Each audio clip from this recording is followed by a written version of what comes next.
नमस्कार, आप सुन रहे हैं A1 रेडियो, बदलते वक्त की आवाज। A1 रेडियो में हम आपके लिए लेकर आए हैं देश भर की कुछ खास खबरें। शुरुआत करेंगे सुर्खियों के साथ। कहीं आपको भी तो नहीं लगाई जा रही नकली वैक्सीन, केंद्र ने बताया कैसे करे पहचान। G7 ग्रुप पर भारी पड़ा अकेला भारत, अगस्त में लगाई 18 करोड़ कोविड वैक्सीन। RSS ने 5 जन्य के लेख से बनाई दूरी, कहा भारत के विकास में इन्फोसिस का अहम रोल। भूपेश बघेल के पिता पर FIR, CM बोले कानून से ऊपर कोई नहीं। आपके लिए इसका मतलब काशी से लेकर किसान तक, यूपी का सियासी तापमान चढ़ाने वाला सुपर संडे। कोरोना के बढ़ते मामलों के बीच कोविड वैक्सीन को सबसे बेहतर सुरक्षा उपायों में से एक माना जा रहा है। यही कारण है कि कोरोना की तीसरी लहर के आने से पहले ज्यादा से ज्यादा लोगों को कोविड वैक्सीन दिए जाने की बात कही जा रही है। एक ओर जहां कोरोना वैक्सीन प्रोग्राम को तेज करने की बात कही जा रही है, तो वहीं दूसरी तरफ अंतर्राष्ट्रीय बाजार में भी फर्जी टीकों के कारोबार का खुलासा हुआ है। बता दें कि हाल ही में दक्षिण पूर्वी एशिया और अफ्रीका में नकली वैक्सीन पाई गई है। इसके बाद विश्व स्वास्थ्य संगठन ने सभी देशों को फर्जी टीके को लेकर सचेत किया। देश में लोगों को कोरोना वायरस संक्रमण से बचाने के लिए बड़े स्तर पर टीकाकरण का अभियान चल रहा है। केंद्र सरकार ने रविवार को जानकारी दी है कि अगस्त में भारत ने टीकाकरण के मामले में G7 देशों को पीछे छोड़ दिया। सरकार की ओर से जारी आंकड़ों के अनुसार भारत में अगस्त में 18 करोड़ वैक्सीन डोज लगाई गई। ये सभी G7 देशों को मिलाकर उनके आंकड़े से कहीं अधिक है। G7 देशों का ये आंकड़ा 10.1 करोड़ है।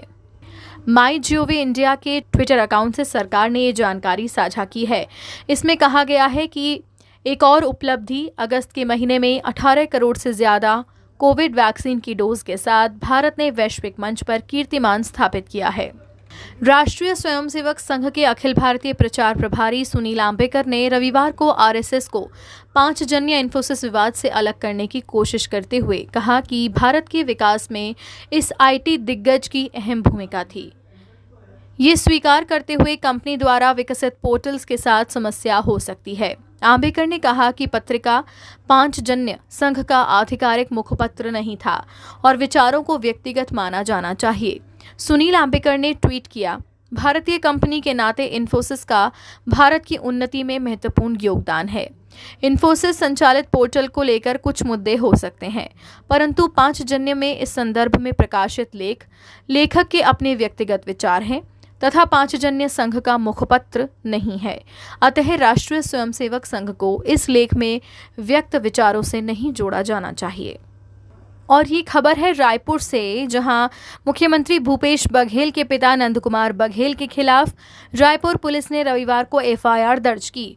नंदकुमार बघेल पर एक वर्ग विशेष के खिलाफ कथित विवादित बयान पर FIR दर्ज की गई है। सर्व ब्राह्मण समाज की शिकायत पर रायपुर DD नगर थाने में IPC की धारा 505 व 153 क के तहत FIR दर्ज की गई। मुख्यमंत्री बघेल ने कहा था कि उनके 86 वर्षीय पिता भी कानून के ऊपर नहीं हैं। उनके कथित बयान को लेकर पुलिस विधि सम्मत कार्रवाई करेगी। मुख्यमंत्री ने यह भी स्पष्ट किया था कि पिता से उनके वैचारिक मतभेद शुरू से हैं, ये सभी जानते हैं। मुख्यमंत्री भूपेश बघेल ने कहा कि पिता के इस बयान से मुझे भी दुख हुआ है। सरकार में कानून से ऊपर कोई नहीं होता। उन्होंने कहा था, मैं पुत्र के रूप में उनका सम्मान करता हूं, लेकिन मुख्यमंत्री के रूप में उनकी गलती को माफ नहीं किया जा सकता। यूपी में आज का दिन यानी रविवार राजनीति के हिसाब से खास है। सूबे में पश्चिमी यूपी से लेकर काशी तक हर तरफ राजनेता अपने अपने तरीके से रणनीति के तहत सियासी मैदान में ताल ठोकेंगे।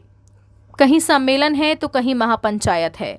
घर घर जाकर वोटरों को लुभाने की कोशिश भी है, तो कहीं सोशल मीडिया के जरिए वोटरों को अपने पाले में करने की कवायद भी चल रही है। ये सब उस बड़े मैदान को जीतने की तैयारी है जिसकी बिसात पर पूरे देश की राजनीति का अंक गणित चलता है। मिशन 2022 के तहत मुजफ्फरनगर से लेकर कानपुर, प्रयागराज, भदोही और वाराणसी तक राजनीति के कई रंग दिखाई देंगे। यूपी में जैसे जैसे चुनावों की घड़ी नजदीक आ रही है, हर सियासी पार्टी अपने पैंतरे आजमाने में जुटी है।